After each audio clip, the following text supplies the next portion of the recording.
So let's just go ahead and talk about profitable list generation and segmentation. Okay, so again, like we said, traffic is easy. You can pay for it, trade it, earn it, SEO it, blog it, write for it, partner for it.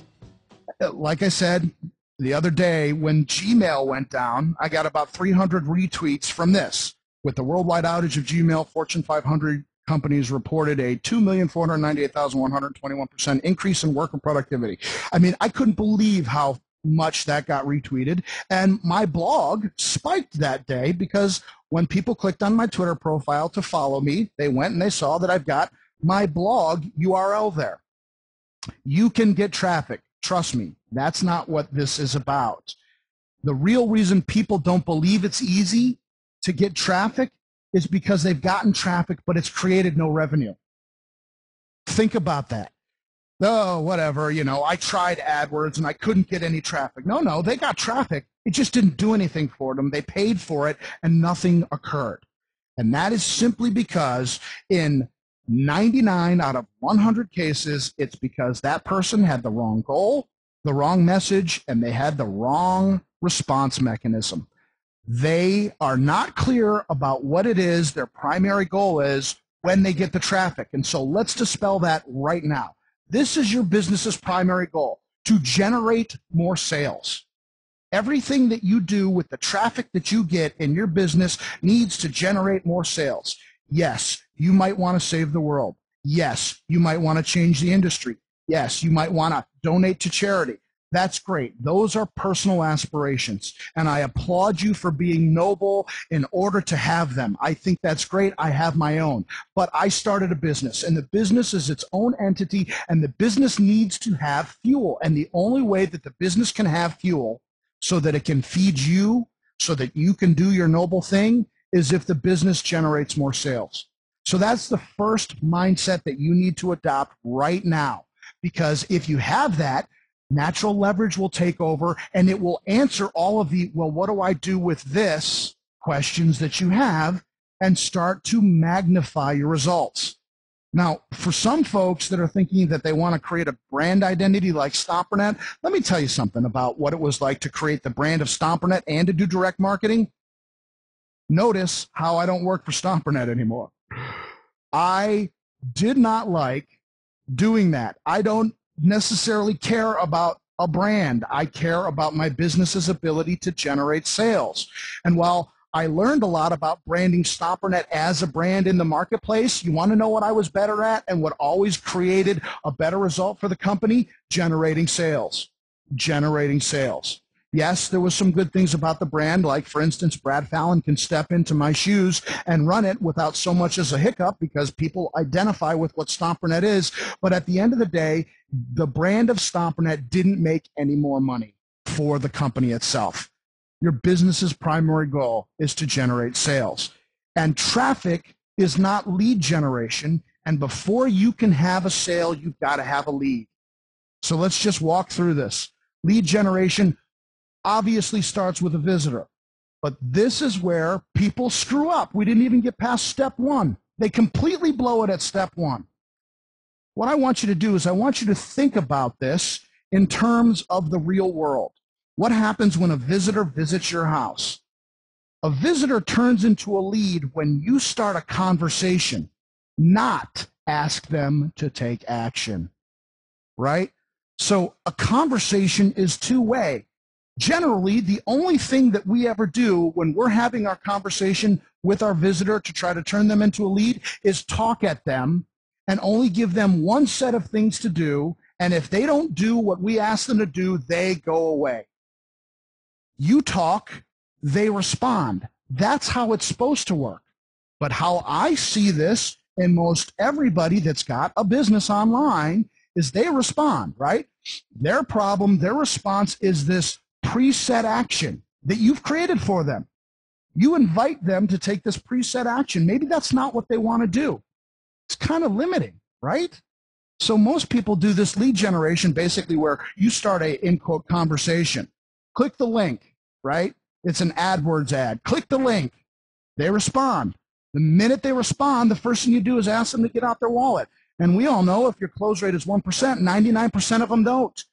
So you stop talking because you don't have anything else to say to them because you were counting on them either taking their wallet out or doing something else.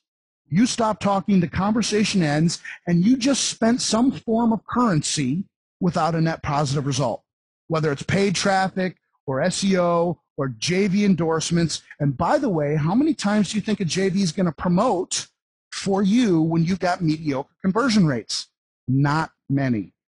It's not a conversation.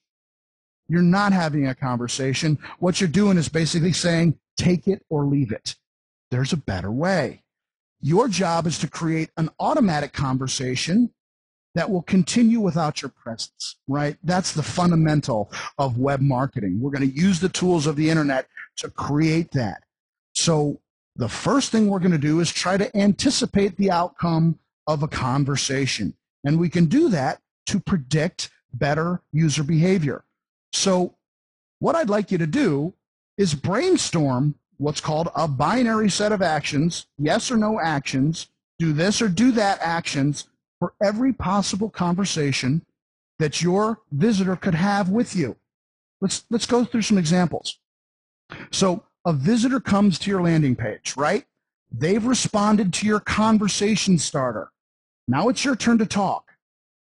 First of all, you want to make it a no-brainer offer. But even if you make it a no-brainer offer, maybe to opt in for free information, 50% of them are going to take it. The other 50% are going to bail. Well, is that the end of the conversation? That means if you're paying $1 a click, it's costing you $2 to generate a lead. That's fine, and most people say that's pretty good, but I think we can do better. We have done better. So for the 50% of the folks that bail, the 50% that bail is the visitor's side of the conversation. They've responded to you, right? They've said something. That's why you have to anticipate what they could possibly be saying. So you talk again. You throw up an exit pop. You put a footer pop up. You create a page peel. Now, I know some of you have seen this before. The reason it still exists, folks, is because it works. The reason it works is because it's the continuing of a conversation. But if you're not comfortable doing those things, maybe what you ought to do is consider changing the nature of your opt-in page, your lead capture page. Maybe instead of only having a yes or no response, opt-in or leave, you create a get more info link to test an alternative path, to test an alternative conversation. So here's a metaphorical example. If I was having a conversation with Dan, Dan, can I have $10? Right? No. Exactly, right? So it's 50-50 on that. And I haven't pissed Dan off lately. I've got a 50% chance of Dan just giving me $10. But if I say to Dan, can I have $10 to use for gas in your car? I've got basically a 95% chance of having him say, well, yeah. Why is that? Because I made Dan more aware of the circumstances surrounding what I'm asking him to do. And that's what you need to do in your conversations. So for an actual example, you might have a big old fat hairy footer at the bottom of your landing page that says something as simple and innocuous as, you have more questions? Click here. Then you take them to another landing page with a different layout and different bullet points because you're now having a different conversation because they responded to your first talking with a no, I need something more.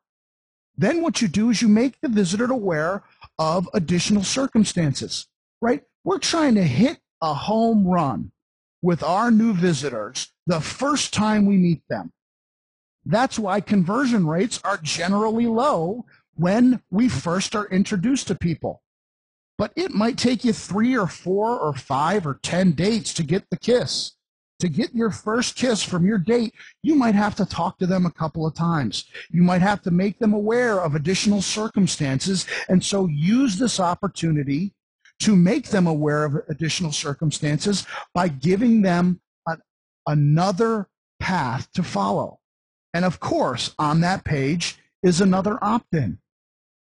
Now, you could do this across 10 different pages.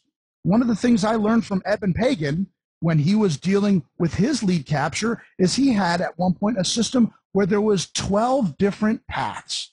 Dan, you remember the books back in the day that were called Pick a Path Adventures, where you'd read part of a book and at the bottom it says, if you want to kill Johnny, go to page 18. If you want to ransom Johnny, go to page 12. Remember those? Yeah, I actually used to do the computer version of those for the TRS-80 back in the day as my first business. Right, okay. So the fact is, those Pick a Path Adventures, that's the analog that we're trying to bring forward here when you're talking to your customers, when you're having a conversation with your customers, is give them a different path to choose, right? They don't have to make a yes or no decision.